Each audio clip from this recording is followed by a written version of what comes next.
Ay, naranasan mo na bang magmahal? Magmahal ng sobra pa sa kung nung meron ka. Yung sobra-sobra pa para lang sa kanyang ngiti lang, ambag na. Siguro isang ilusyon ang pagiging masaya kapag nakakasama ka. Isang ilusyon na kaya ko ang lahat kapag andyan ka. Ilusyong minahal mo ko simula na makasama ka dahil ang totoo. Gusto mo lang palang makalimot sa kanila. Sana naman hindi mo na rin pinag-isipan na mahalin ako tulad ng hindi pag-isip nung basta mo na lang akong iniwan sa sana hindi na lang tayo nangarap ng mataas kung basta-basta ka na lang tumanggap ng pangarap ng iba. Sana hindi ko na lang sinimulang hanapin ang aking sarili sa iyo, sinta. Kung iniligaw mo rin pala ako sa dulo. Kung kaya't alam mo, ito yung pinakamahirap sa lahat eh. Yung akala ko ikaw yung liwanag, ikaw yung nag-iisang liwanag na hatak sa akin sa itaas. Akala ko ikaw yung nag-iisang pangarap na hindi magsasama maniwala sa ating pangarap. Pero sa bandang huli, wala tayong problema eh. Pero nagpa-apekto ka sa mga walang kakwentang-kwentang bagay.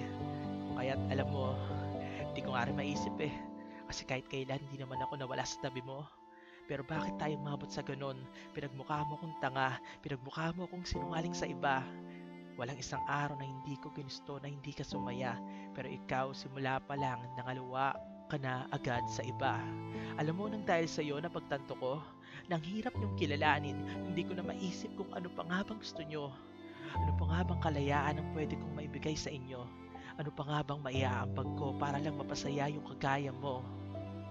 Nakakasawa, sinabi mo iba ka pero ngayon sa salamin pa lang, malamang sa malamang alam mo na kung kaya't pasensya na, pasensya na.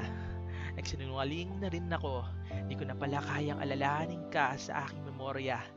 Pasensya na at hindi ko na rin pala kayang maging manghabang buhay mo dahil nakakasawang alalahanin yung mga luha na binigay ko. Pasensya na at hindi ko na makita pa sa liwanag ng dahil paningdilimang salitang tayo. Patawad at ang pagsulog ng mga memorya na lang natin ang naisip ko. Ito na lang ang natitirang solusyon sa pagpapatawad sa'yo.